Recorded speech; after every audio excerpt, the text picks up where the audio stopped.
In 1996, the whole world was dancing to Macarena, a flamenco song that became a global sensation.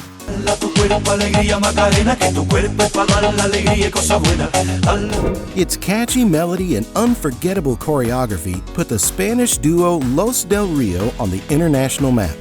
Even more iconic than the song was the music video, where women of different ethnicities danced while two men in suits who looked more like stockbrokers sang cheerfully. Although Macarena first emerged in 1993, achieving success in Spain, it was the remixed version by the Bayside Boys from Miami that turned the song into a global phenomenon. By incorporating female vocals in English, the remix gave the track an unprecedented reach. But who are the men behind this unexpected hit? And who is the mysterious Macarena mentioned in the lyrics? Stay with me to delve into the fascinating story of Los del Río and the song that made the whole world dance. The story behind this global hit begins in 1992, during a flamenco show in Caracas, Venezuela. It was there that the Spanish duo Los del Río, composed of Antonio Romero and Rafael RUIZ, performed alongside the talented Venezuelan dancer Diana Patricia Cubian Herrera. During the performance, Diana caught Antonio's attention, and inspired by her dancing, he improvised what would become the now iconic chorus. The young woman started dancing, and I felt compelled to say, "Give your body some joy, Magdalena, because your body is meant to be given joy by good things." That's how I got the inspiration to write it. But since I have a daughter named Esperanza Macarena, I ultimately decided to change Magdalena to Macarena. This is a statement from Antonio Romero, who, after the show, told Diana that he would turn that moment into a song. The original version of Macarena, released on the album A Mí Me Gusta in 1993, featured a rhythm of claps and guitars, with lyrics about a young woman who loved to dance while her boyfriend Vitorino was away. Despite its catchy melody, the lyrics aren't as innocent as many might think. For years, the true identity of Macarena remained a mystery. That changed in 1995 when, during the program El Show de Cristina on the Univision channel, Los del Río revealed that the muse behind the song was Diana Patricia. The revelation turned Diana into an instant celebrity, and she embraced the opportunity to open her own dance school.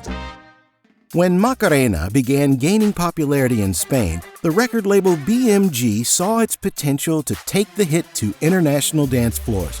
The globally famous version emerged from remixes, including the one by the duo Fangoria from Madrid, which was later used by the Bayside Boys to create the definitive remix.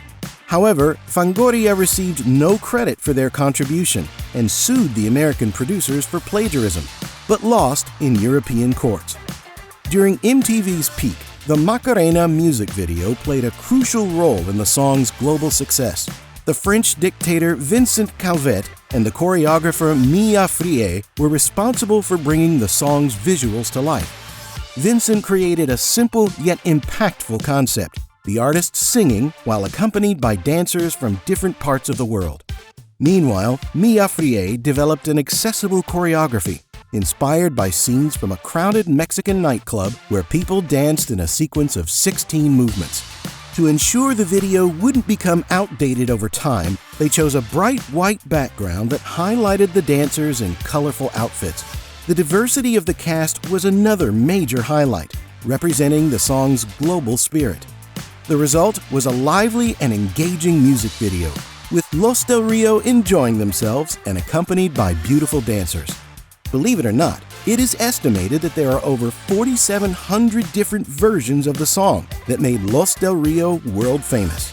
The Bayside Boys remix in particular was responsible for catapulting the song to stardom, selling around 100 million copies worldwide and topping the Billboard charts for an impressive 14 consecutive weeks during the summer of 1996.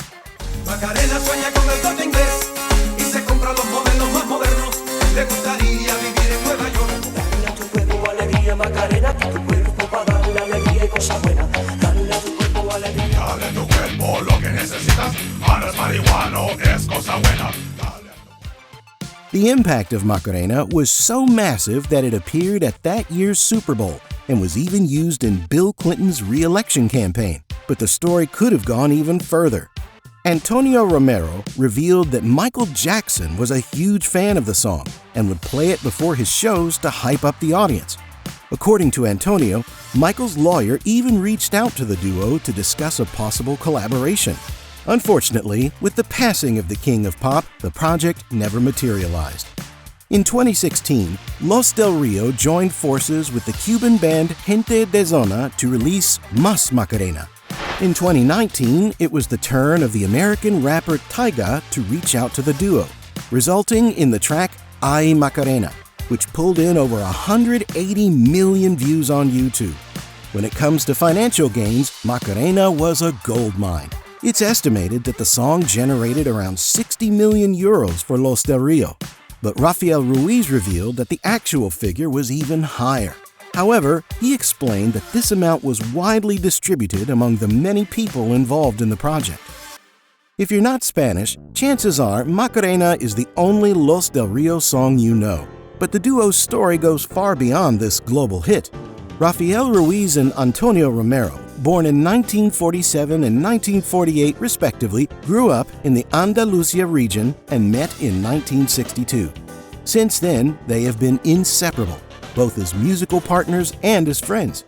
Antonio recalls, "We started when we were 14, and being children, at that time we spent our time singing and pretending to bullfight.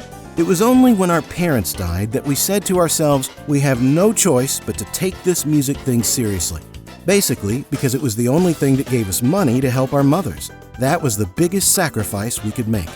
According to Los del Rio's official website, the duo has released an impressive 47 albums between 1966 and 2021, with 20 of them coming after the success of Macarena.